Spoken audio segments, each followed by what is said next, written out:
It's so clearly the right decision. I don't know why Joe Biden didn't do this. This just shows you too. I don't like Trump's motivations for lots of things he does, but one thing you will say is he's not tied to this constant fear of some bad faith right-wing attacks. Yeah, bad faith right-wing attacks or kind of stupid, blob type, we don't do this, so we must leverage the sanctions for blah, blah, blah, No, sometimes you just have to try something different.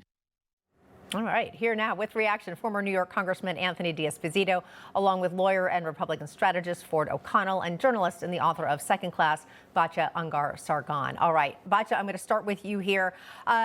Quite a long list of positives that Trump has been able to accomplish. Let's not even talk about in his 4.5 months in office, but in these past 3, almost 4 days. I mean, again, as we said, even some of his biggest critics are saying, wow, this guy gets stuff done.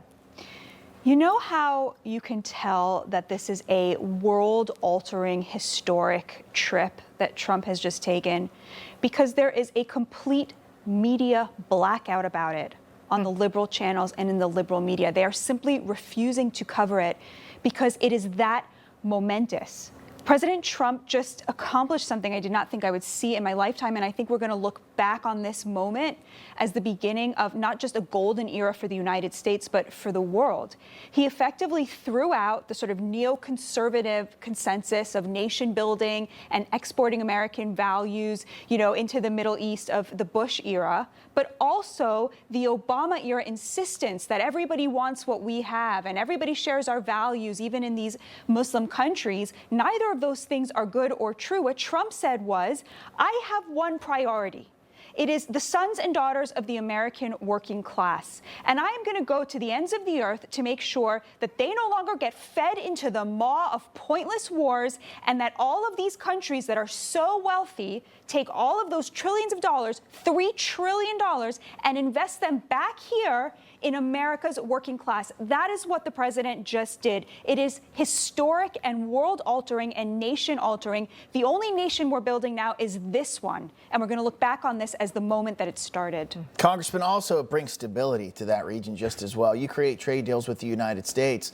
Well, now you're going to get the United States, the stability, the partnership throughout that region. I mean, it's pretty big on the global stage. It's absolutely, quite frankly, I mean, I don't know how you don't watch what's unfolded over the last 4 days and not be such a proud, patriotic American. And to your point, you're exactly right. That's why the left-wing media is not reporting on it, because they don't want people to see President Trump's success. And quite frankly, they're not even sure how to report on it because it's almost impossible to criticize this. But yet, I really wish I just came from D.C., and I wish some members of Congress on the Democratic side and those in the Senate would watch this and realize how important and how historic this is, instead of Democrats realizing, wow, this is a time for America. This is the beginning of the golden age. How you could be against it. They're too busy writing articles of impeachment. It's absolutely insane.